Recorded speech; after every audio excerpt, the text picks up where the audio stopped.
Kalau memang Google bisa jawab, AI bisa jawab, coba search DKI Jakarta 1 atau 2 putaran. Coba sekarang, kalau emang bisa. Bentar Bang, oh ini kok ngeheng ya? Nah. PDIP yang ngomong ini kan, bisa tidak PDIP dengan yang lain juga merasa dirugikan. Di Banten Golkar merasa dirugikan. PDIP baru ngomong sekarang. 2019, 2014 kan partai-partai yang kalah Bang. Ini siklus aja sebenarnya. Itu kan membuat masyarakat secara rasional mulai berpikir, ada nggak ada gubernur, bupati, dan wali kota? Mereka harus berkelahi dengan hidupnya sendiri kok. Karena kalau memang endorsement Anies itu keluar secara signifikan, Pram Sidul nggak perlu kampanye, tidur aja. Cuman kan yang muncul di publik seakan-akan kemenangan Pram dan Sidul ini karena Anies. Itu berlebihan kan, kayak mengecilkan mesin politiknya Pram dan Sidul. Pilkada kemarin, mana yang lebih punya peran? Jokowi atau Prabowo? Jokowi kelihatan signifikan pengaruhnya hanya di Jawa Tengah. Yang kelihatan itu adalah Prabowo dan Gerindra. Oh ya? Kenapa Pak Prabowo memilih di luar ketika masa kampanye? Sibuk Pak, bocoran-bocorannya. Ya ini menjaga perasaan dengan banyak orang lah.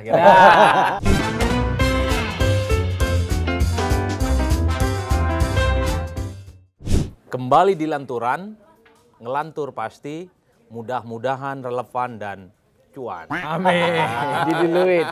Jangan lupa like and subscribe. Ya, itu yang penting itu. Ini yang kelima atau yang keenam ya? Keenam. Ngeri 6 kali. Itu ya. Udah 6 kali di Lanturan nggak jadi wamen juga. Terlaluan Lanturan. Tapi jadi komisaris Bang. Oh komisaris? Apa Serius itu, nih? Bang? Ya nggak tahu nanti mungkin. Nggak, istiqomah menjaga jarak dengan kekuasaan.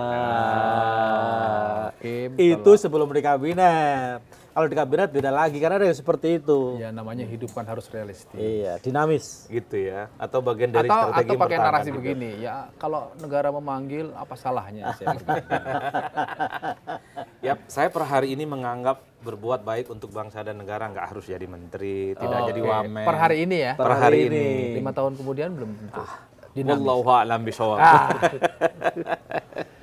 Apa kabar Bang Adi? Alhamdulillah Bang. Salaman Gimana, dulu lah, Bang? Gimana? salaman dulu. Kok bajunya begini? Ya, setelah nggak pemilu-pemilu kan kita boleh pakai baju. Bebas, Daripada ya. ini bajunya parcok. Ada coklat. Gimana Bang Adi tuh nanggepin apa rame-rame soal parcok?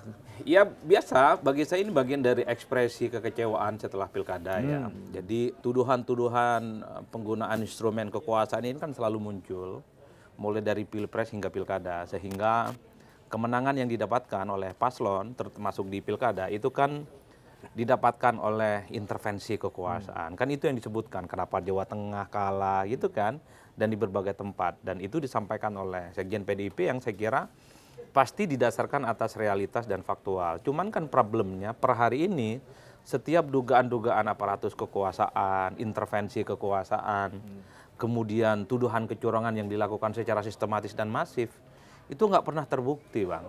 Saya dari dulu sebenarnya nunggu betul ada partai politik yang berani mengungkap. Partai ini kan punya instrumen di DPR. Bikin dong pansus, bikin dong panja, bikin dong instrumen-instrumen untuk mengadvokasi segala hal ihwal terkait dengan kecurangan pemilu. Di Pilpres kita senang karena ada 4 partai yang punya kecenderungan yang sama akan melakukan investigasi terkait dengan dugaan-dugaan kekuasaan masuk di dalamnya. Tapi secara perlahan masuk angin. Masuk angin. Nah, oleh karena itu bagi saya, ketimbang ini hanya selalu diberikan setiap kekalahan dalam kompetisi secara politik, ya bagi saya ini dianggap sebagai sesuatu hal yang sifatnya sumir. PDIP itu partai besar. Golkar itu partai besar. Kalau kita mengacu misalnya hasil pilkada di Banten, karena juga ada dugaan-dugaan intervensi kekuasaan, aparatus kekuasaan dipakai dan seterusnya. Tapi masa iya ya partai-partai besar kayak gini tidak punya alat untuk mendeteksi bahkan membongkar. Dulu aja kasus Senturi selesai kok. Muncul hasilnya apa, siapa yang terlibat, menteri-menterinya juga dipanggil. Masa iya urusan yang parcok-parcok ini nggak tuntas? Artinya apa? Ketimbang bicara di media, speak up di ruang publik, mestinya partai ini cukup pakai instrumennya di DPR. Saya kira banyak kok partai-partai yang merasa kandangnya itu tergerus, dihabisi, dan rata-rata partai besar. Kenapa tidak berkongsi, bikin kekuatan politik di parlemen? Bikin panja, bikin pansus, dan seterusnya, dan seterusnya. Itu menurut saya jauh lebih clear dan jauh lebih konkret. Apalagi kan Prabowo Subianto selalu mengatakan bahwa ya ini pertarungan harus fair dan kompetitif, adil. Dan jangan sampai misalnya menciderai rasa demokrasi kita yang sudah bertumbuh, berkembang dengan baik. Oleh karena itu mungkin apa yang disebut dengan parcok itu ada ya oknum-oknum tertentu. Tapi kan sekali lagi siapa yang bisa membuktikan ini Bang? Media nggak bisa, aktivis nggak bisa, dosen nggak bisa, mahasiswa nggak bisa, apalagi rakyat biasa. Kan itu buktinya Pak. Per hari ini. Kalau Per Bang hari Adi sendiri percaya nggak? Ya antara percaya nggak percaya, mau nggak percaya tapi selalu diomongin, mau tidak percaya kira-kira begitu, ini selalu disampaikan secara terbuka. Mau tidak percaya sekalipun ada ini Bang barang, ada dalam arti diomongin oleh elit-elit kunci bahwa ada satu pertandingan politik yang nggak fair, ada pertandingan politik yang tidak netral, ASN-ASN yang dimobilisasi, unsur-unsur kekuasaan dipakai dan seterusnya. Mau percaya tapi barangnya tidak pernah ada gitu loh Bang. Sekelas Pilpres aja sebenarnya ada momentum kubunya Ganjar, kubunya Anies Baswedan mampu melakukan ini semua. 4 partai besar Bang. Ada PDIP, ada Nasdem, ada PKB dan PKS. Ini saja kalau sudah berkongsi di DPR melakukan audit investigatif terkait dengan dugaan-dugaan kecurangan, aparatus kekuasaan, bisa ini muncul Bang.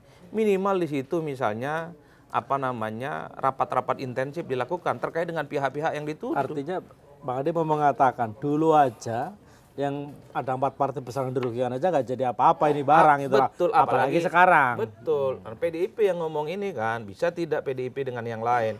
Partai-partai yang juga merasa dirugikan. Di Banten Golkar merasa dirugikan. Karena dinilai. Yakin. Ya kan itu juga PDIP ngomong sama Golkar. Mereka menuduh bahwa ini kemenangan yang anomali. Kan kira-kira begitu. Tapi aku dari tadi memperhatikan Mas Adi memberikan analisa itu jadi kayak ingat siapa gitu. Oh iya ingat. Statementnya Pak Jokowi waktu ditanya wartawan Ya, soal gimana itu? ada pengerahan aparat. Ya, Buktikan saja. Dilaporkan saja ke Bawaslu. Oh, mirip-mirip ya? Kalau disebut mirip tidak ya. Oh, tidak. Mungkin cash in cash banyak orang yang melihat itu, ada bukti. Tapi per hari ini Bang, saya tidak pernah nemu ada orang yang mau bersaksi, speak up kepada publik bahwa pernah ditekan, pernah diintervensi, pernah dikriminalisasi untuk memenangkan salah satu paslon. Kenapa itu tidak dilakukan? Ya kalau memang yang ditekan itu orang punya masalah, ya itu mungkin titik temunya. Yang ditakut-takuti misalnya untuk mendukung paslon tertentu kalau punya salah. Maksudnya kepala desa terkait dana desa. Nah, gitu. siapapun oknum-oknumnya. Jadi kalau memang nggak punya masalah, kalau misalnya ada intervensi, ada instruksi, kalau nggak nurut mestinya nggak usah takut. Problemnya orang-orang yang selama ini dianggap sebagai aparatus kekuasaan, kira-kira begitu, punya masalah juga, Bang. Nggak bersih-bersih amat hidupnya. Jadi celahnya di situ. Kalau orangnya clear, bersih, kan nggak bisa ditekan oleh siapapun. Dulu kita misalnya melihat Fahri Hamzah, ataupun Fadlizon nyalak tuh tiap hari kritik-kritik KPK nggak karu-karuan. Tapi tak satu pun ada panggilan-panggilan atau laporan terkait dengan misalnya terkait dengan korupsi yang dilakukan oleh mereka. Itu menunjukkan bahwa orang ini clear dan bersih. Bukan KPK-nya yang clear waktu itu ya? Iya, kan yang tiap hari nyerang KPK itu siapa? Fahri Hamzah kan. Tapi per hari ini nggak ada satupun. Misalnya orang melihat Fahri itu dilaporkan ke KPK, dipanggil ke KPK, nggak ada. Itu minimal orang melihat ini orang bersih.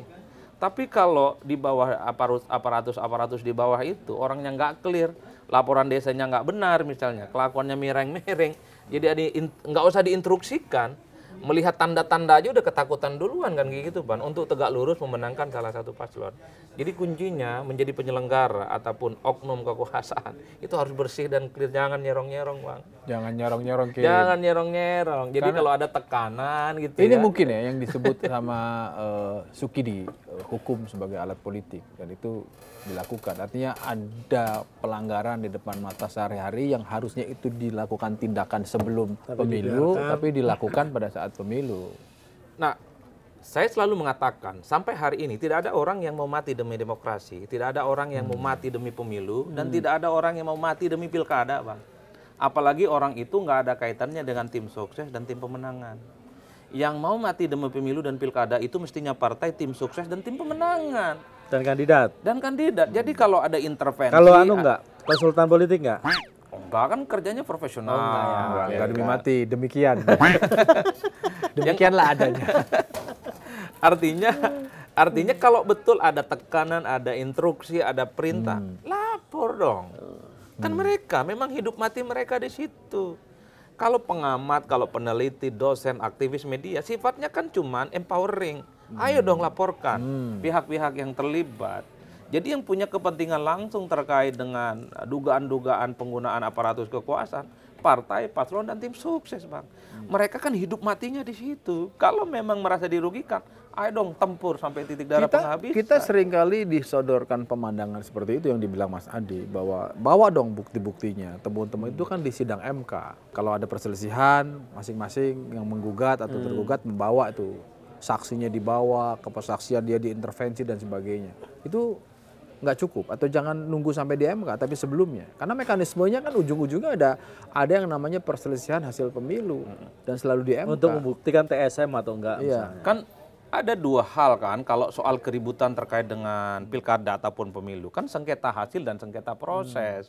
Jadi sepanjang masa kampanye sebelum pencoblosan, kalau ada money politik, ada intervensi, ada misalnya nih tekanan-tekanan, ada apa bahasanya Hasto itu, ada setruman-setruman, itu Bawaslu. Lapor ke Bawaslu, bawa buktinya, bawa saksinya, fakta-faktanya apa. Mungkin ada, cuman kan problemnya orang yang mau bersaksi, orang yang punya video itu nggak ada, Bang. Nah, setelah sengketa proses, ada yang disebut dengan sengketa hasil. Ada kecurangan masif sistematis. Ya itu lagi, kita tidak pernah punya bukti yang bisa ditunjukkan oleh paslon dan partai bahwa itu betul-betul dilakukan secara sistematis. Efeknya apa? Hambar. Jadi sekalipun ada parcok-parcok, orang nggak percaya ini barang ada gitu loh, Bang. Tapi mau tidak percaya, tapi diomongin terus. Kan yang ngomong kayak gini kan bukan cuma PDIP baru ngomong sekarang. 2019, 2014 kan partai-partai yang kalah, Bang. Ini siklus aja sebenarnya. Siklus. Gantian aja. Mas Adi mau bilang bahwa kalau PDIP sekarang marah ya karena banyak yang kalah. Tapi inget dong 10 tahun lalu gitu kira-kira. Kan yang dulu kalau 10 tahun lalu kan yang marah-marah yang sekarang ada di pemerintahan kan. Persisnya begitu. Banyak orang yang mengatakan ini kan orang teriak kalau kakinya aja terinjak kan kira-kira begitu, Pak. Kalau kakinya nggak keinjak ya biasanya nggak ngomong apapun. Tapi terlepas apapun lah, kepentingan kita itu adalah, saya kan kebetulan ngajar pemilu dan politik ya. Saya kalau diskusi di depan mahasiswa bicara tentang kasus dan pelanggaran pemilu, mereka hopeless dan minta materi ini dihilangkan. Untuk apa, Pak? Ngomongin politik uang itu ada pelanggaran, aparatus kekuasaan dimobilisasi, contoh kasusnya ada. Ngapain? Nggak pernah terbukti. Jadi dihilangkan aja, ini anggap ruang gelap yang memang hanya menjadi konsumsi antara elit yang mereka tahu bagaimana cara mainnya dan mestinya mereka juga tahu bagaimana cari solusinya. Gitu. Jangankan soal parcok-parcok atau aparatus kekuasaan itu ya. Money politik aja jarang yang bisa diungkap, Bang. Karena memang di undang-undang nggak ada terkait dengan pasal khusus money politik itu. Money politik hanya bagian dari larangan dalam kampanye. Dilarang menfitnah, dilarang mempersoalkan NKRI, dilarang menggunakan fasilitas ibadah. Terakhir tuh, dilarang memberikan uang atau barang untuk mempengaruhi pemilih. Jadi kalau ngasih uang dan barang, tujuannya tidak mempengaruhi, Bang, tapi niatnya lillahi ta'ala, bukan politik uang. Ukurnya gimana itu? Ya nih kasih nih, lillahi ta'ala ya masuk surga. Udah, Bawaslu lupa. Iya. Bawaslu tuh nggak bakal bisa menindak. Kalau niatnya ingin masuk surga, mau apa kau? Segitu aja nggak bisa, apalagi yang menyangkut instrumen-instrumen kekuasaan. Itulah kemudian kalau dari pengalamannya Mas Adi berbicara di kampus dan responnya dari mahasiswa itu ya sedemikian hopelessnya, itulah kemudian kenapa angka partisipasi publik di pemilu pilkada 2024 ini cuma 68%, less than 70%. Secara nasional. Itu surveinya Litbang Kompas kan. Kalau surveinya gimana? Memang rendah dibandingkan dengan pilkada sebelumnya. Voter turnout kita di pilkada serentak nasional ini kan di bawah 70%. Ini kan kabar buruk ya, terutama bagi yang kalah. Legitimasi politik. Kalau termasuk yang menang ya kabar baik lah. Tapi secara politik menang nggak ada isu partisipasi, yang penting saya menang gitu. Tapi partisipasi politik ini kan tujuannya adalah untuk legitimasi sebenarnya. Siapa yang menang, bahwa dia akan mendapatkan minimal mayoritas lebih dari dukungan masyarakat secara umum. Tapi kan orang bertanya-tanya, apa yang kemudian membuat partisipasi itu rendah? Saya menduga ini karena faktor pertama, kampanye yang cukup singkat. Jadi kampanye pilkada cuma 2 bulan. Apa yang bisa dijelaskan oleh paslon ke masyarakat dengan rentang waktu 2 bulan dengan wilayah yang cukup luas? Itu satu teknis atau memang teknis. Yang kedua juga bosan. Bosan dengan Fatigue. betul, pasif dan bosan. Kok kayaknya pilpres, pilkada, ganti orang, gubernur, Gitu-gitu bupati, aja. wali kota, gitu-gitu aja. Yang miskin tetap miskin, yang susah tetap susah, yang cari pekerjaan tetap rumit. Saya aja selalu mencontohkan kampung saya. Saya sudah hampir 30 tahun merantau ke Jakarta. Persoalan di kampung saya di Sumeneb tetap gitu-gitu Padahal aja. presiden udah ganti berapa kali? Oh, udah 4 kali, Gubernur. bupati sudah 3 kali, gubernur 3 kali. Masalahnya gitu-gitu aja. Jadi orang itu malas ngapain juga datang ke TPS kalau pada akhirnya yang jadi bupati, wali kota dan gubernur tidak menyelesaikan persoalan-persoalan secara konkret. Nah, kalau case Jakarta ada teorinya, Bang. Sebut saja misalnya Jakarta ini adalah pemilih kritis dan pemilih rasional. Ya, dengan tingkat perekonomian yang di atas rata-rata daerah Betul. lain. Jadi bagi orang rasional menganggap pemilu dan pilkada itu seperti public good, barang publik. Jadi siapapun yang jadi gubernur, bupati dan wali kota itu bisa dinikmati oleh siapapun. Baik yang datang ke TPS ataupun yang tidak datang ke TPS. Maka disitulah muncul apa yang disebut dengan the problem of collective action. Jadi saya merasa pertama datang ke TPS itu nggak penting karena gubernur yang terpilih itu adalah gubernurnya saya. Semua kebijakannya juga bisa saya nikmati oleh saya yang nggak datang ke TPS. Yang kedua, saya nggak perlu datang ke TPS, sudah ada yang wakilin kok. Diwakilin Bang Hakim. Jadi Begitu. fardu kifayah gitu lah. Fardu kifayah. Artinya bicara soal terminologi partisipasi publik dalam konteks pemilihan langsung itu kan jadi kalau ngelihat penjelasan ini jadi nggak relevan dong. Partisipasi publik dalam konteks apa nih? Tapi memang orang rasional itu kalaupun toh datang ke TPS, dia punya argumen bahwa sekecil apapun dia datang ke TPS, dia meyakini bahwa dia akan memilih calon yang akan mengubah keadaan. Itu yang disebut dengan efikasi politik. Jadi ada optimisme di kalangan orang rasional yang membunuh rasa fardu kifayahnya itu, yang merasa tidak penting datang ke TPS dan datang ke TPS. Jadi sekecil apapun tindakan politik, mau adi cuma 1 orang, tapi yakinlah akan banyak adi-adi yang lain yang juga akan datang ke TPS. Jadi ada panggilan moral secara politik bagi orang rasional untuk memilih minimal rekam jejaknya bagus, kemudian visi misinya terukur dan konkret, tidak ngawang-ngawang dan seterusnya. Itu orang rasional. Jadi wajah orang rasional itu ada 2, Bang. Pertama ada the problem of collective action, merasa ke TPS itu sudah ada yang merasa kewakili. Yang kedua dia masih adalah rasa optimisme. Itu tadi Mas Adi menjelaskan itu khusus untuk pemilih di kota-kota besar termasuk Jakarta khususnya. Betul. Kalau daerah lain enggak dong. Karena daerah lain kan ada bauran soal emosional, ada sentimen, Perlawanan. ada perlawanan. Oh ya, kalau itu iya. Kan kalau saya membaca rata-rata secara umum, kenapa partisipasi kita rendah ya, termasuk di kelas-kelas pedesaan, ya karena memang menganggap pemilu kita nggak ada gunanya. Pilkada itu nggak ada faedahnya. Ini inline dengan bagaimana persepsi publik terkait dengan partai politik dan DPR, termasuk politisi. Ini kan yang paling banyak disebut dengan di survei dan tingkat sentimen negatifnya paling tinggi. DPR, partai politik dan politisi. Itu satu. Itu sentimennya luar biasa. Saya juga melihat adanya medsos dan media-media mainstream seperti Kompas dan Kompas TV, itu kan membuat masyarakat secara rasional mulai berpikir, kok rasa-rasanya memang politik 5 tahunan ini tidak ada urgensinya terkait dengan kehidupan mereka. Jadi bagi mereka itu negara, wilayah itu semacam autopilot. Ada nggak ada gubernur, bupati, dan wali kota? Mereka harus berkelahi dengan hidupnya sendiri kok. Ya. Jadi nggak perlu lagi dong pilkada 5 tahun lagi. Perlu. Kalau pilkada perlu lah. Gini Mas, kalau kita kan harus sepakat ya bahwa sistem demokrasi yang kita berlakukan di Indonesia, pemilihan langsung itu salah satunya untuk memastikan kesejahteraan masyarakat. Kira-kira itu logika berpikirnya. Tapi kalau kemudian tadi bicara masyarakat juga udah ngapain juga saya datang. Padahal kita bicara bahwa masyarakat datang, ada partisipasi, ada keterlibatan, sehingga siapapun ada sirkulasi kepemimpinan, itu pasti ada keterlibatan publik, sehingga legitimate, kan begitu. Ukurannya dikuantifikasi oleh aturan pemilu. Kan kita harus sudah sepakat dengan sistemnya. Menurutku jangan sampai diskusi hari ini kita mengarah kepada nggak perlu ada pemilu, Kim.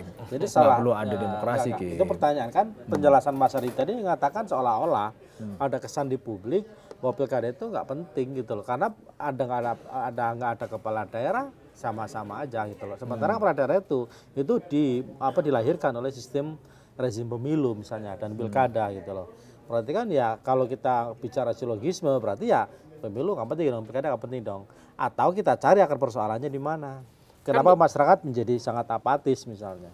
Kan begini, yang peduli dengan tingkat partisipasi yang tinggi ini kan kita-kita aja, Bang. Aktivis, pegiat demokrasi. Emangnya politisi sama paslon peduli? Peduli lah bagi mereka. Yang penting menang. Mau tingkat partisipasi 40%, 30%, emang mereka peduli? Enggak. Yang penting menang udah. Meskipun itu terkait dengan legitimasi. Betul. Mereka emang peduli dengan legitimasi? Enggak penting. Jadi dia melihat hanya sebagai proses saja untuk menjadi pemimpin. Setelah itu mereka akan garap ketika dia terpilih. Gitu. Betul.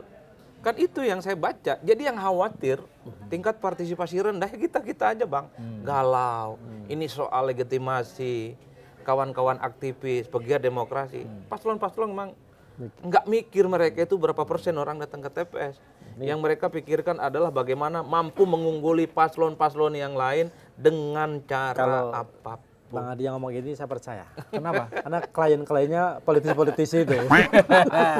Dibuka nggak apa-apa ya? Karena kalau kita membaca politisi itu satu aja, Bang, rumusnya. Menang udah. Oh iya, Dengan tingkat partisipasi rendah ataupun tinggi. Jadi partisipasi rendah dan tinggi itu bukan dianggap bagian dari tugas mereka, tugas KPU, tugas Bawaslu, penyelenggara dan seterusnya. Padahal kalau kita belajar politik, belajar partai, belajar pemilu, apa pertama? Soal engagement. Bagaimana orang merasa memiliki pilkada itu kan menjadi penting. bagian. Bukan menjadi tamu yang asing dalam pilkada itu kan aneh menurut saya. Ini yang mestinya kalau kita mau jujur ya, bahwa ke depan memang harus ada satu eksperimen politik bagaimana orang datang ke TPS itu senang dan bahagia, Bang, dalam kondisi apapun. Mau ada logistik, mau ada bansos, tak ada logistik, tak ada bansos, orang happy datang. Dan dia merasa perlu datang. Betul. Apa harapan terbesarnya? Saya selalu mengatakan, jadi debat kandidat itu jangan seperti lomba ceramah. Jangan seperti lomba pidato, kayak ngapalin. Atau belajar kelompok. Atau belajar kelompok. Saya selalu ekstrim. Tapi selalu dianggap provokator kan sama paslon dan para jubir. Saya cuma bilang kok bisa tidak mereka itu bikin semacam fakta integritas dengan audien, dengan masyarakatnya. Contoh, kalau saya calon gubernur Jakarta, kalau saya terpilih jadi gubernur Jakarta 3 tahun urusan banjir, kalau tidak bisa diatasi minimal surutnya nggak lama. 2 jam, 3 jam selesai. Kemudian normalisasi, naturalisasi 12 sungai dibereskan. Kalau tidak, saya bisa diturunkan di tengah jalan. Itu mestinya. Itu mungkin sudah dikerjakan di beberapa daerah pada saat dia kampanye. Tapi begitu hari-hanya dia akan bilang ini di luar kekuasaan kami. Kami sebagai manusia bisa apa? Betul, tapi minimal ada excuse dari masyarakat juga kan. Tapi minimal orang melihat ini pembohong nih. Gitu loh. Kalau ngomong bagaimana cara ngatasi banjir, ngatasi macet, rumah susun di atas pasar, nanya Google sama AI lebih jago, Bang. Ngapain dengerin debat kandidat? Atau ChatGPT, wah Bang kita cek bagaimana cara ngatasin Madura, lengkap Pak. Canggih-canggih dan lebih hebat gitu. Jadi paslon itu bagi saya di tengah globalisasi informasi, satu-satunya yang membuat orang akan senang datang ke TPS di masa yang akan datang. Kalau dia berani kemudian kontrak politik dengan para pemilih. Kalau memang Google bisa jawab, AI bisa jawab, coba search DKI Jakarta 1 atau 2 putaran. Coba buktiin sekarang kalau emang bisa. Bentar Bang, oh ini kok ngeheng ya? Nah, ya nggak bisa jawab 1 atau 2 putaran. Bukan, ini masalah internetnya nih. Kalau gitu kita manual aja. Pakai engine-nya Adi Prayitno. 1 atau 2 putaran. AI nggak bisa jawab. Kalau secara saintifik quick count, tidak ada kesimpulan apapun apakah 1 atau 2 putaran. Ya. Satu-satunya kesimpulan dalam quick count itu adalah Pramono sama Sidul mengungguli Ridwan Kamil unggul secara suara. Betul. Ya. Kemudian mengungguli Dharma Pangrekun dan Kun. Itu saja kesimpulannya. Dan setiap angka hitung cepat itu selalu ada margin of error. Betul. Bisa yang 49 bisa jadi 50 atau bisa juga jadi turun 48 karena betul. Margin of error-nya 1 plus minus kan? Betul. Nah, ya, tapi kan itu angka statistiknya. Publik kan tahunya sekarang, ini udah klaim menang, yang ini klaim 2 putaran. Undang-undang membuat bahwa khusus untuk Jakarta harus memperoleh 50% plus 1 suara. Ya. Saya lanjutkan yang soal saintifik. Kenapa quick count itu tidak ada yang declare per hari ini 1 atau 2 putaran? Karena memang rentan margin of error. Tapi kalau ada klaim dari paslon ini 1 putaran, saya kira itu separuh benar, separuh salah. Ya, sama juga kalau 2 putaran juga begitu. Kalau ada paslon yang mengklaim ini 2 putaran, ini separuh benar dan separuh salah. Karena yang dibaca adalah margin of error. Nah, yang agak maju itu adalah statement dari paslon 3 yang mengatakan bahwa mereka menghitung dari 0 sampai hampir 100%, bahkan 100% data yang muncul di Serkap DKI Jakarta. Menurut hitungan paslon nomor 3, mereka sudah dapat 50,07. Mereka declare dan menang dalam konteks itu. Meski kita tahu satu ya, survei, quick count, itu adalah bagian dari partisipasi politik, termasuk Serkap. Ini kan juga dijelaskan dalam regulasi pilkada, hanya sebatas alat bantu. Dan di situ bisa juga ada error ya. Kan kalau dalam pilpres rekam kan banyak diprotes Pak. Pernah suatu waktu suara Anies tinggi naik, tiba-tiba turun juga. Bahkan KPU tidak salah, kalau tidak salah pernah konferensi pers bahwa kadang alat deteksi untuk menfoto suara-suara di TPS itu kayak macam orang rabun jauh Bang. Jadi ketika difoto, dimasukin ke datanya itu nggak sinkron. Mungkin itu akan terjadi. Tapi secara prinsip yang ingin saya katakan, memang kita harus nunggu hasil manual ya yang dilakukan oleh KPU yang dilakukan secara berjenjang bertahap soal siapa yang akan menang di Jakarta. 1 atau 2 putaran. Kalau kubunya Pram, ini wajib Bang untuk deklarasi 1 putaran. Karena mereka pasti punya hitung-hitungan lebih sudah 50 plus. Begitupun kubunya Rano dan Pak Suswono juga wajib mengklaim wajib 2 putaran. Karena mereka itu menganggap RK dan Suswono, bukan Rano. RK dan Suswono juga wajib. Wajib juga mengklaim 2 putaran karena bagi mereka juga punya data katanya itu ini tidak sampai 50 plus sekian. Yang tidak wajib itu Dharmakun ya. Dharmakun. Buat apa juga declare ya kan? Tapi yang menarik itu Bang Dharmakun ini 10% Pak. Iya, dan itu merusak pesta 2 kanan kiri kan. Justru 2 minggu sebelum pencoblosan kayaknya Dharma Pangrekun ini paling melesat elektabilitasnya. Kalau yang lain mungkin naik 2%, 3%. Tapi Dharma Pangrekun 5% sendirian Bang. Itu yang jarang orang bicara. Di luar itu, analisisnya Bang Adi nih sebagai pengamat politik, sebagai direktur eksekutif parameter, kira-kira 1 atau 2 putaran? Gelap gulita Bang. Gelap. Karena kita sudah declare kan, kita juga ada bikin rilis secara terbuka, tidak ada kesimpulan apapun berdasarkan quick count. Kalau hasil quick count-nya Bang Adi? Quick count kita itu 50,2%. Dan kawan-kawan Kompas kan sudah memuat itu pemberitaannya. Kenapa kita tidak berani mendeklar ini 1 atau 2 putaran? Karena dalam rentan margin of error. Kalau errornya 2%, pada realitasnya mungkin nanti akan jadi 48%. Atau mungkin bisa jadi 52,2%. Itu yang kemudian saya harus katakan secara jujur. Jadi data yang kita miliki ini tidak bisa dijadikan sebagai guidance atau 1 atau 2 putaran. Begitu Abang Da. Makanya kembalilah ke keputusan KPU. Tanggal 16 itu hasil final rekapitulasi manual kan.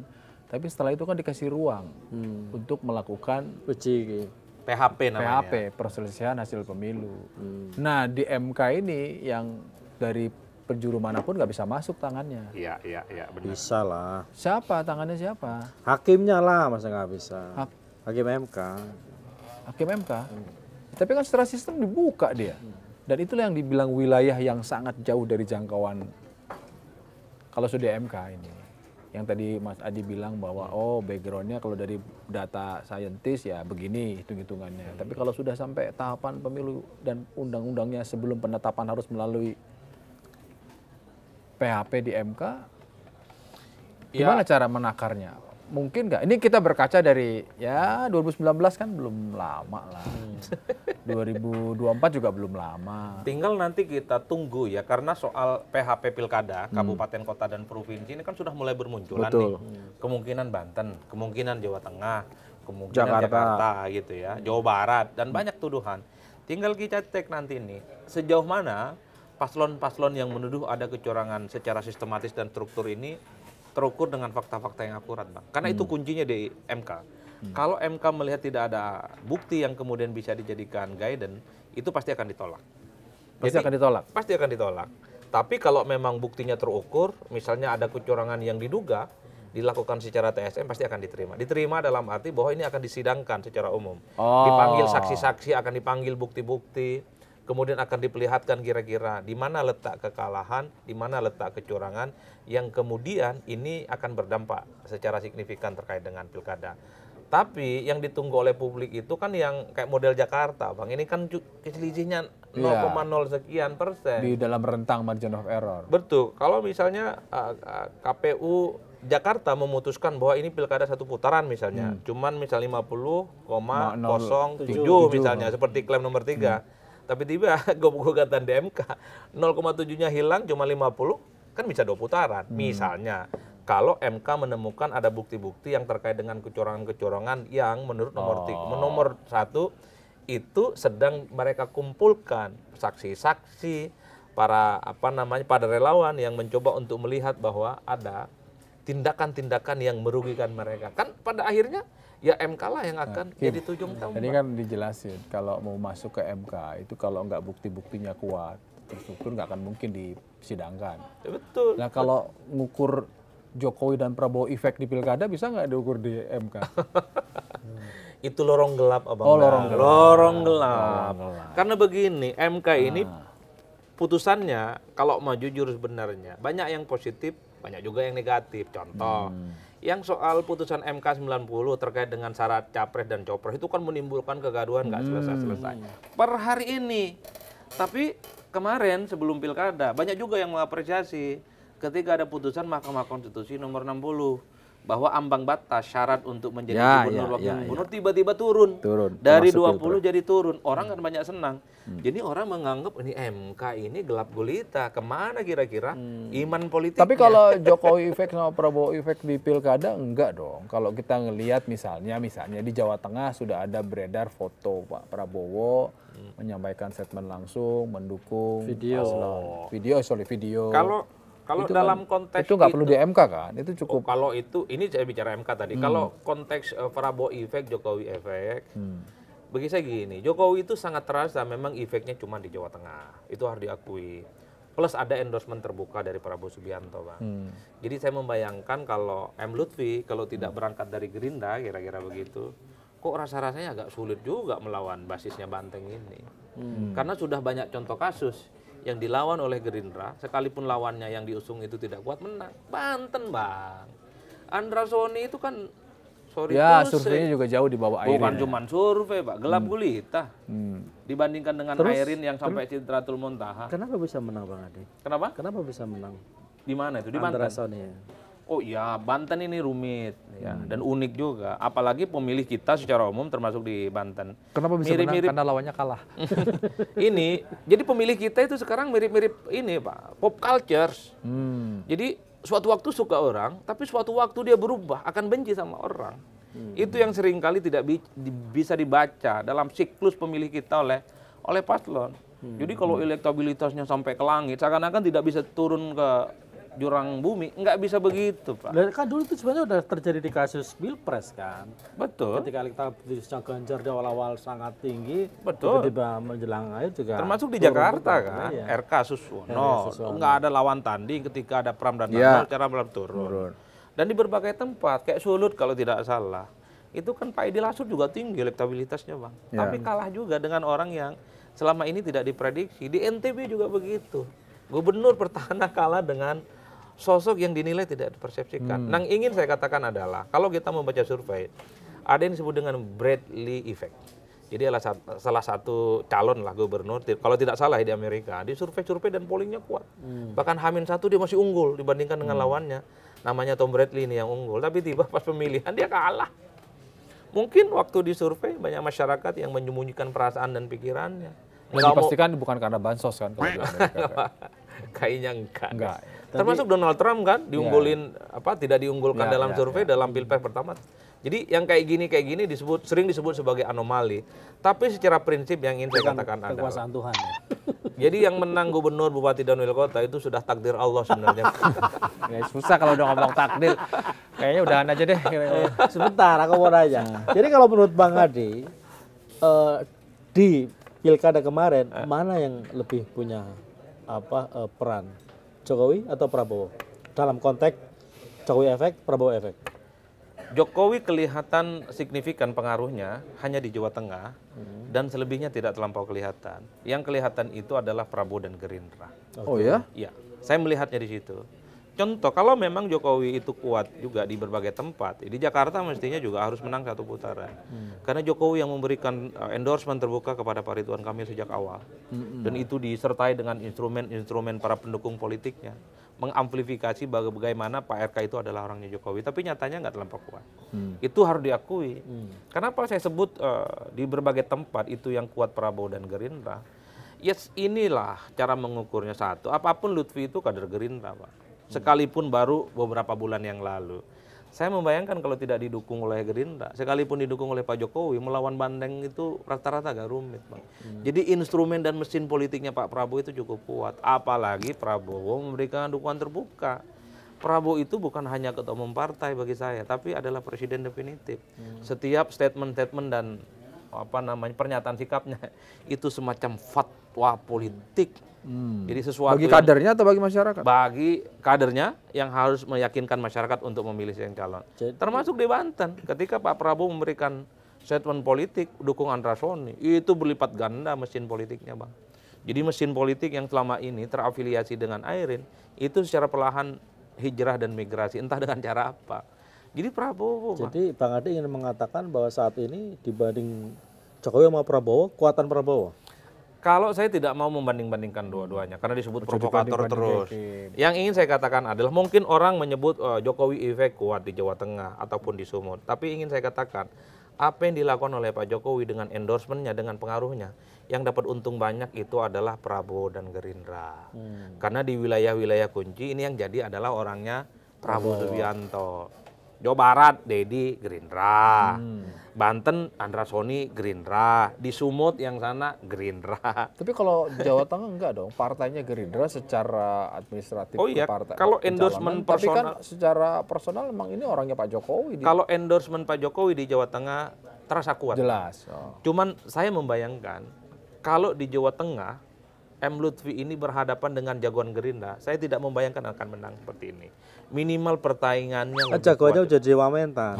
Atau misalnya, contoh misalnya, kalau di Jawa Tengah, Gerindra tiba-tiba berkoalisi dengan PDIP, saya tidak membayangkan Lutfi akan semudah ini memenangkan. Tapi pertanyaannya gini Bang Ade, kalau misalnya Prabowo atau Gerindra misalnya ingin jagoannya atau kadernya yang di sana, kenapa tidak memilih mempertahankan Sudaryono misalnya dan memilih Lutfi yang notabene adalah dalam tanda kutip nih dianggap orangnya Jokowi meskipun akhirnya dinaturalisasi. Karena dulu kan ada info juga soal potret kandidasi di berbagai wilayah kunci.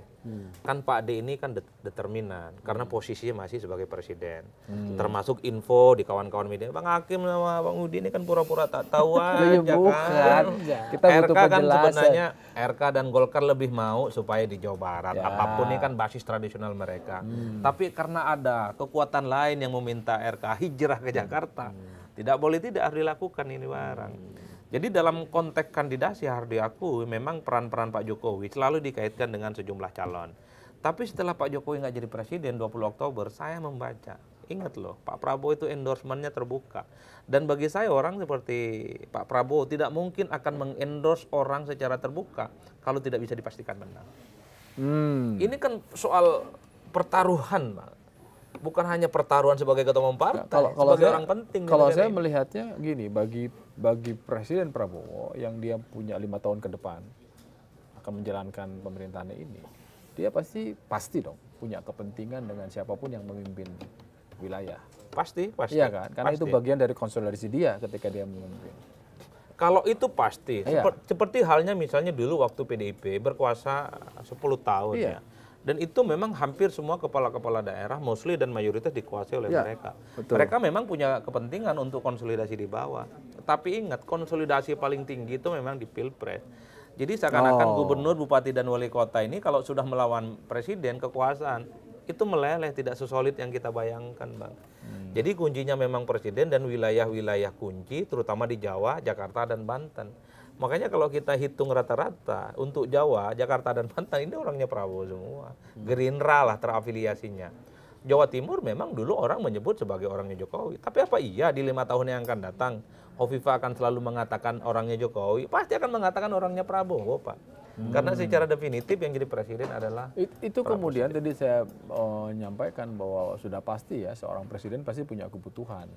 Kebutuhan normatifnya adalah pilkada berjalan aman, tertib. Betul. Tapi kebutuhan pragmatis dan politisnya kan dia pasti bahwa siapapun di wilayah-wilayah kunci, syukur-syukur bisa mayoritas, itu adalah orang saya yang loyal sama saya. Paling tidak bisa menyukseskan. Itu kepentingan Prabowo. Iya, apakah dalam pilkada ini dilihat kerja-kerja Pak Prabowo khusus itu untuk Kaitannya itu. kalau Prabowo kan sepanjang masa kampanye itu kan lebih banyak ke luar negeri. Nah, ini dia. Jadi memang Pak Prabowo itu tidak terlampau kelihatan memberikan dukungan secara terbuka even kepada kadernya ya. Tapi kan orang juga memahami ketika Pak Prabowo ada video statementnya dengan calon yang diusung, sekalipun Pak Prabowo di luar, itu kan diterjemahkan secara masif, Oh, Pak. presiden maunya ini. Kan ada ketua harian, ada sekjen yang mengamplifikasi apa maunya presiden. Tapi sampai sekarang aku masih bertanya Bang Adi, mungkin Bang Adi punya jawaban. Apa itu? Kenapa Pak Prabowo memilih di luar ketika masa kampanye? Sibuk, Bang, sibuk. Tapi kalau obrolan abang-abang ini kan bocoran-bocorannya, ya ini menjaga perasaan dengan banyak orang lah. Itu yang saya selalu mengatakan, kadang melihat Pak Prabowo ini terlibat hubungan yang agak rumit dengan PDIP, dengan Pak Jokowi. Dekat dengan Pak Jokowi sama PDIP-nya agak gimana, tapi dekat dengan PDIP dengan Pak Jokowi-nya agak gimana. Jadi satu-satunya cara memang ya cari Keluar investor, negeri. cari investor di luar lah, Pak. Dan aman, Pak. Jadi kelawatan Presiden Prabowo ke luar negeri itu kaitannya Nggak ada adalah- hubungan yang rumit. Nggak, dalam rangka membagi hati. Satu ke Pak Jokowi, satu ke Ibu Megawati. Begitu. Ya kalau kita mau argumen kayak gitu kan boleh juga, Bang. Termasuk di Jakarta ya. Kalau mau jujur, Jakarta ini kan pilkada yang tak pernah ada gangguan apapun. Ya kali ini aja nih. Pram dan Sidul tuh nggak ada gangguan apapun, Pak. Lempeng aja kayak jalan tol itu, Pak. Yang lain Nggak ada isu-isu. Artinya yang lain diganggu. Bukan diganggu, minimal ada isu-isu negatif, ada huru-hara. Di Jawa Tengah itu kan brutal kali, Pak. Serangan-serangan antar paslon itu. Wow, persoalan pribadi lah ini. Jakarta nih kayak jalan tol aja, lempeng aja nih. Nggak ada isu-isu negatif antar paslon. Bahkan yang ada itu antar paslon ini saling muji coba.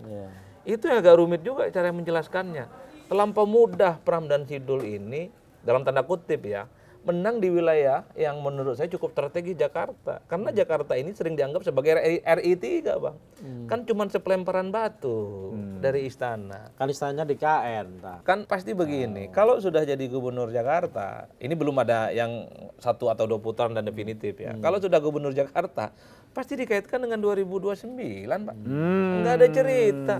Bagi saya, ini Pram dan Sidul ini mirip Lionel Messi, tak ada back-back seperti Sergio Ramos yang mau tackling sepanjang permainan, Pak. Indah kali meliuk-liuknya nih, Pak. Seakan-akan memang ini dibiarkan betul ya dalam tanda politik. Mas tadi melihat gak kemunculan Anies Baswedan dalam Pilkada DKI ini? Yang kita tahu lah 2 minggu terakhir sebelum pencoblosan kan mempertegas posisinya ada di Pramono Rano. Kalau melihat data-data endorsement Anies secara terbuka dan ikut kampanye ke berbagai tempat, itu efektif, Bang. Efektif? Efektif terutama untuk mengunci paslon nomor 3 ini sampai atau hampir sampai di angka 50%. Itu yang sebenarnya terjadi pada detik-detik akhir sebelum pencoblosan, karena Anies juga deklarasinya kan 2 minggu sebelum. Ya. Karena kalau di survei-survei kan elektabilitas Pram dan Rano ini seminggu 2 minggu sebelum pencoblosan kan cuma di angka 46 sampai 47. Ya. Hampir tipis lah. Jadi kalau mau diklaim sebenarnya dukungan Anies ada di situ. Oleh karena itu, Jadi boleh dibilang dong bahwa kemenangan suara unggul Pramono Anung berdasarkan hitung cepat dan Sirekap itu ya ada faktor dominansi. unggul, dari- kalau unggul dalam arti hampir mencapai 50% atau mencapai 50% plus sekian dalam hitungan nomor 3 mungkin. Ya. Oke. Tapi bahwa dari 0% sampai 46%, itu mostly harus dikatakan bahwa Pram dan Sidul itu tetaplah menjadi figur yang dilihat oleh warga Jakarta. Karena kalau memang Pak endorsement Anies itu kuat secara signifikan, Angkanya jauh lebih dari betul. itu. Bukan. Pram Sidul ini tidur aja, nggak perlu kampanye, tidur aja udah. Ada Anies kok yang kampanyain, kan kira-kira begitu. Tapi jangan nihilkan dari 0% sampai 46-47% itu kerja mereka. Ya. Cuman kan yang muncul di publik, diamplifikasi seakan-akan kemenangan Pram dan Sidul ini karena Anies. Itu berlebihan kan kayak mengecilkan mesin politiknya Pram dan Sidul. Bahwa ada Anies di situ boleh lah, kira-kira begitu ya. Boleh, tapi jangan dong menafikan bagaimana para relawan dan mesin politiknya yang membangun dari bawah. Dari satu PD Perjuangan, kawan-kawan di Hanura, dari satu pintu ke pintu yang lain membangun bagaimana mereka menjadi calon yang kemudian bisa membalat paslon nomor 1. Itu jangan dinafikan. Saya selalu mengatakan, endorsement itu penting tapi tidak terlampau signifikan. Kalau memang endorsement itu penting, calon itu tidur aja Bang, santai-santai aja mestinya. Tidur kok. Coba? Mas Pramono tidur Kali-kali, tapi kan dalam sehari bisa 20 titik katanya. Karena begini, endorsement ini kan bukan hanya dilakukan oleh Anies, yang lain juga melakukan endorsement. Bahkan artis juga melakukan endorsement. Tim pemenangan nomor 3, ketua pemenangannya adalah calon tong, figur publik, komika kawakan dan seterusnya. Jadi bagi saya, kalaupun toh mau disebut adalah memang pengaruh Anies gitu ya, terutama untuk menggenapi 50 atau 50 plus sekian. Oke. Ada penambahan signifikan dari angka 46 pada saat survei misalnya kita minimal. Betul. Cuman kalau saya yang sebagai peneliti lah, kalau seakan-akan suara Anies memenangkan segala-galanya, enggak juga. Terlampau menihilkan dan menafikan kerja-kerja politik yang dilakukan oleh kawan-kawan PDIP, kawan-kawan Hanura, kawan-kawan relawan dan seterusnya. Karena saya khawatir Bang, anak Abah dan Ahoker ini hanya cinta sesaat. Saya khawatir hanya cinta semusim. Ini terjadi hanya urusan pilkada. Setelah itu mereka ribut-ribut nggak karu-karuan lagi, Bang. Itu yang saya khawatirkan. Jadi tadi kan udah sempat menyinggung tuh soal hubungan yang rumit antara Jokowi, Mega dan Prabowo. Terus bagaimana Bang Adi melihat relasi Prabowo dan Gibran sendiri? Baik-baik aja kayaknya Pak. Ini pertanyaan sangat provokatif. Loh enggak, saya bertanya. Baik-baik aja, Kim. Coba cek WA-nya terakhir sama Mas Gibran. Sejauh ini baik-baik saja. Ya. Sejauh ini loh ya? Iya. Berarti ada sedekat ini. Karena ya ini bulan madu yang belum lama sebenarnya Bang. Ibarat perkawinan ya minimal 6 bulan setahun kan akan kelihatan. Bagaimana bulan madu antara presiden dan wakil presiden akan terlihat. Meski publik ini kan melihat seakan-akan ini kok terkesan jalan sendiri-sendiri nih gitu kan. Ada yang di luar negeri lama, ada yang di dalam sibuk memberikan bansos dan seterusnya. Atau membuka posko laporan masyarakat. Betul. Tapi begini saya melihat, ada kesan memang setiap segala sesuatu yang dilakukan oleh Mas Wapres, ini kok tegak lurus partai dan ketum-ketum Kimplas belum kelihatan ya. Contoh nih, soal lapor Mas Wapres ya. Ini kok tak ada satupun ketum elit-elit Kimplas ataupun para menteri yang mencoba untuk menganggap ini sebagai kampanye bersama. Gitu. Tapi beda kalau Prabowo yang ngomong makan gizi gratis, wah itu. Kan diancam di dalam rapat. Ini penting ya, makan bergizi ini proyek strategis. Kalau di antara di ruangan ini nggak setuju, silakan keluar. Ini maksudnya Bang Adi ingin ngomong, sepertinya menteri-menteri ini lebih nurut sama Prabowo dibanding Gibran. Loh ya memang harus dong. Begitu Bang Adi. Enggak, yang ingin saya katakan ya ini kan orang bertanya bagaimana posisi Wapres kan. Kok ada kesan memang kira-kira begitu, apa yang dilakukan oleh Wapres ini dipandang sebelah mata oleh. Iya sepertinya begitu, coba per hari ini. Saya nggak pernah nemu loh. Menteri-menteri, ketum-ketum Kimplas itu yang bilang bahwa semua persoalan harus lapor ke Mas Wapres. Cuman publik ini kan suka bertanya-tanya, ini kok menterinya kagak bantu sih? Beda kalau presiden yang ngomong. Termasuk soal lapor Mas Wapres. Kenapa nggak bilang lapor istana? Itu kan milik kolektif kolegial. Presiden masuk, wakil presiden. Ini yang saya bilang, ini adalah manuver ekstrim dari sang Wapres untuk menunjukkan bisa bekerja, bisa diandalkan, dan jangan lagi dianggap remeh. Sudah terpilih 58% jadi wakil presiden masih butuh pengakuan. Butuh dong. Kalau tiap hari dibully-bully gimana? Artinya Mas Wapres ingin bilang, ini bisa bekerja dengan sesuatu. Tapi kan kritikus-kritikus seperti Bang Mustaqim tadi, ini saya kan bertanya bukan mengkritik. Yang kritik kan Bang Adi. Iya betul, saya yang mengkritik itu. Ingin bilang bahwa kerjaan begini mestinya tidak dilakukan oleh wakil presiden. Tapi gitu ya? Tapi ya dilakukan oleh hal yang lain. Jadi wakil presiden itu cari investor, IKN kapan pindah orang-orang nih orang Jakarta, ya kan DPR kapan kantor di sana, ya nggak menteri-menteri kapan pindah di sana, dan membangun narasi-narasi yang cukup panjang. Jadi kita dari awal membuka dengan pilkada. Mas Gibran jangan dibawa-bawa lah. Oke. Jadi Saya bertanya tadi temannya ada temannya Mas mengkonfirmasi Gibran. benar teman atau tidak. Enggak, begini. Meskipun masih menunggu ketetapan KPU ya.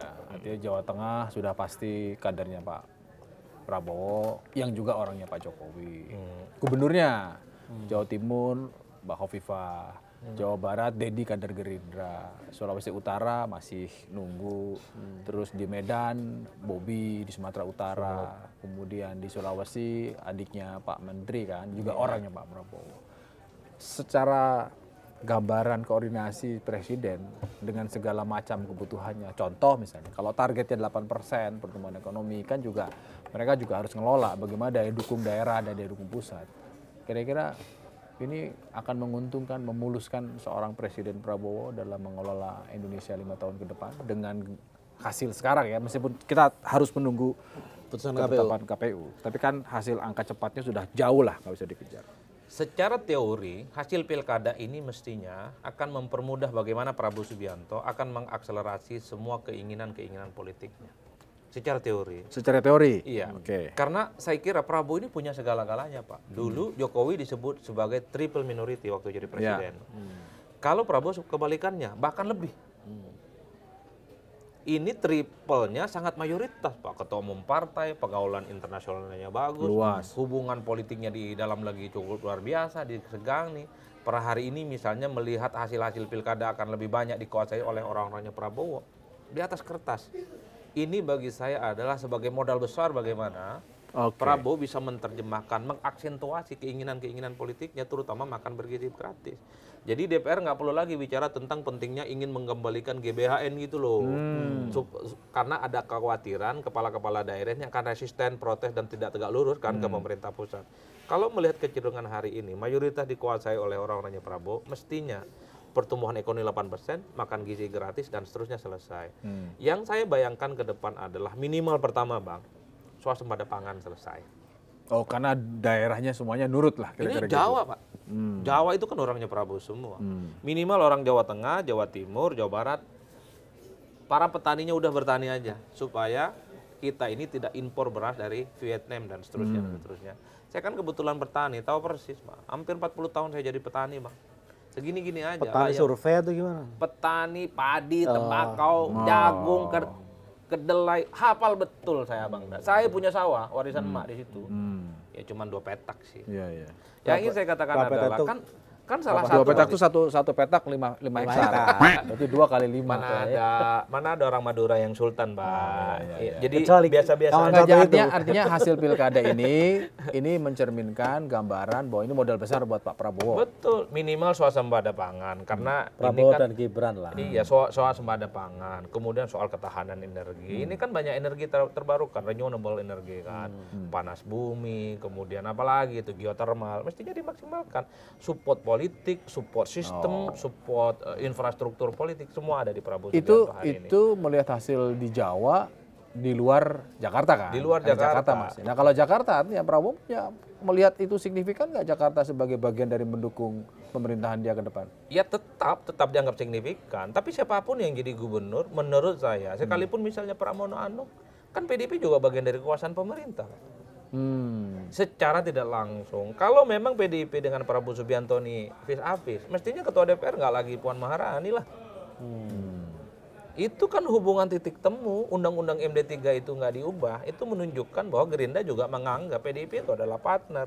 Alat-alat kelengkapan. Mas Adi mau bilang bahwa nggak perlu-perlu amat lah Pak Prabowo ini menentukan siapa yang menang di Jakarta 1 atau 2 putaran Karena gitu. sama-sama bisa Sama-sama masih ada di wilayah relasi dia gitu.